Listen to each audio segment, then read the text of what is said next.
اللہم صلی علی سیدنا محمد وعلی آلہ وصحبہ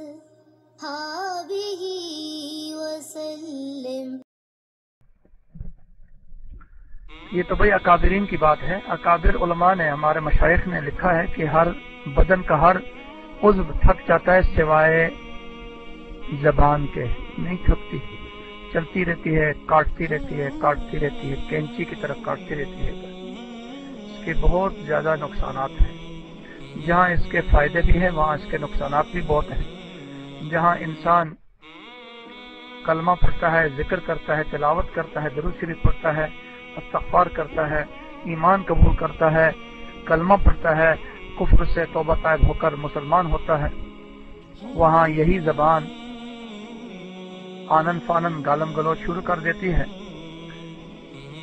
مولانا امین اوکاڑوی رحمۃ اللہ علیہ نے اپنے ایک بیان میں فرمایا تھا کہ حضرت سلیمان علیہ السلام ایک دن اپنی چڑیوں سے پرندوں کی حاضری لے رہے تھے، تو کچھ پرندے بہت دیر سے آئے تو ان سے پوچھا کہاں گئے تھے، تو انہوں نے کہا تھا کہ ہاں آج پرندوں میں مناظرہ ہو رہا تھا، پرندوں میں ڈیبیٹ ہو رہا تھا۔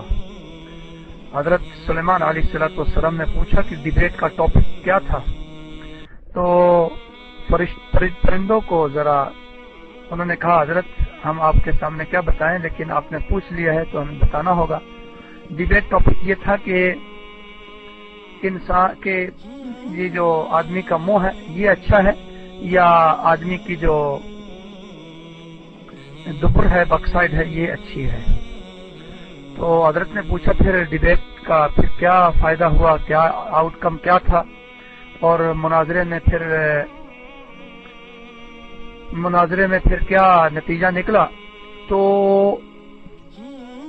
پرندوں نے حضرت سلیمان علیہ السلام سے فرمایا کہ حضرت ایک طرف سے یہ دلائل آئے کہ یہ زبان اللہ کو یاد کرتی ہے اور انبیاء علیہ السلام پر سلام پڑھتی ہے اور اللہ کے نیک بندوں کا تذکرہ ہوتا ہے، جہاں اللہ کے نیک بندوں کا تذکرہ ہوتا ہے وہاں رحمت نازل ہوتی ہے، آدمی کسی گمشدے کو راستہ بتا دیتے ہیں، تو اس طرح یہ زبان بہت کام آتی ہے، اس سے اللہ کی یاد ہوتی ہے۔ تو دوسرے پرندے نے کہا کہ زبان سے تو آدمی خدا کو گالیاں بھی دیتا ہے، رسول کا مذاق اڑاتے ہیں، رسول کے اپنوں کو برا بھلا کہتے ہیں۔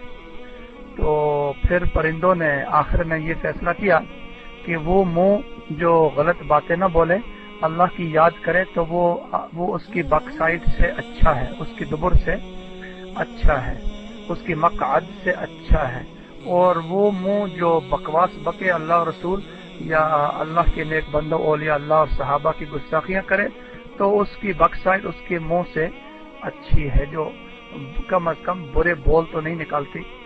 جس کام کے لیے اس کو خالق نے کریٹ کیا ہے وہی کام سر انجام دیتی رہتی ہے۔